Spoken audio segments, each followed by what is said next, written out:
So we're coming to the week of 7 and closing our week and moving into week 8. And this week we've touched on what it means to think about the biblical message as it relates to the cultural context that we're living in.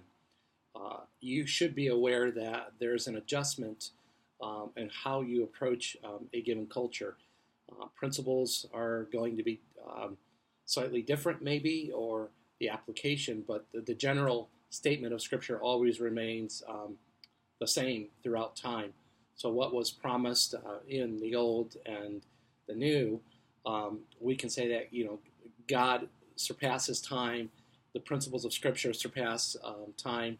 So, for example, when you get into the New Testament and Paul is setting up churches with godly leadership, such as elders, we would say that's a supercultural principle that could be applied in any culture. And whether you call them elders or not, we don't want to get into the weeds there. But what we want to say is that principle of spiritual leadership, godly leadership in the church, the organized church, surpasses culture, and that element can be applied in any given context. It's the same as we think about the gospel and how the gospel can permeate and go into all different types of tribal groups, cultural groups, ethnicities, and now the way we communicate maybe in a particular culture is going to be different than in our American culture here in the West.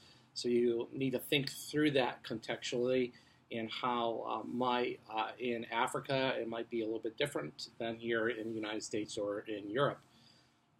Needless to say, when we think about the Scripture, we have to go really to the heart of the New Testament and how the New Testament writers begin to appeal their message to the audience, and how the New Testament writers are giving logical defense or an apologetic defense on the person and work of Jesus Christ, and trying to get their audience to understand and ultimately surrender to the gospel through Christ.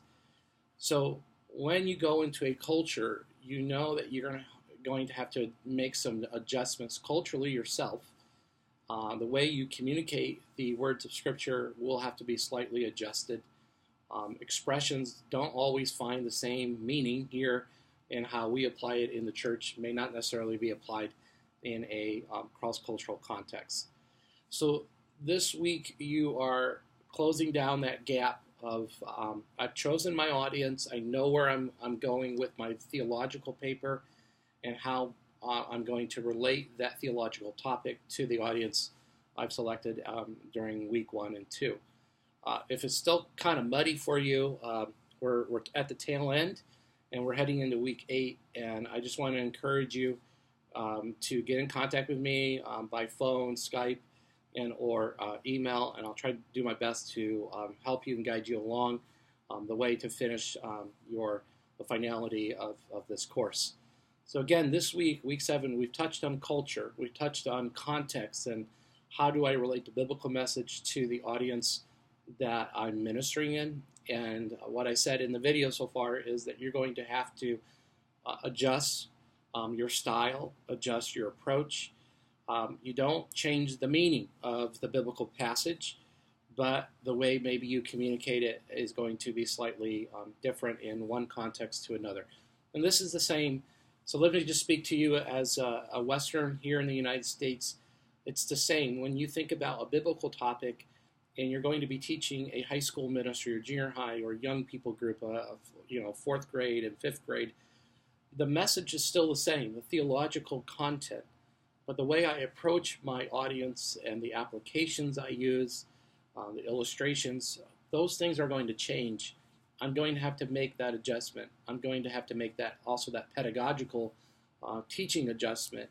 Or whether I'm preaching a sermon, that same thought is going into my mind in wherever I'm preaching, whether it's in the city, suburb, or in a rural area. I'm going to have to adjust to the cultural context and to help people understand the theological underpinning of the passage I'm studying, and to get them to really hone in on the central message of that passage for that day. So I hope that helps. I hope that clarifies week 7. the structure and meaning of Scripture, and how we go about doing good biblical studies, good biblical methods in our Bible studies. If you need more clarification on that, feel free to give me a call and we can go deeper.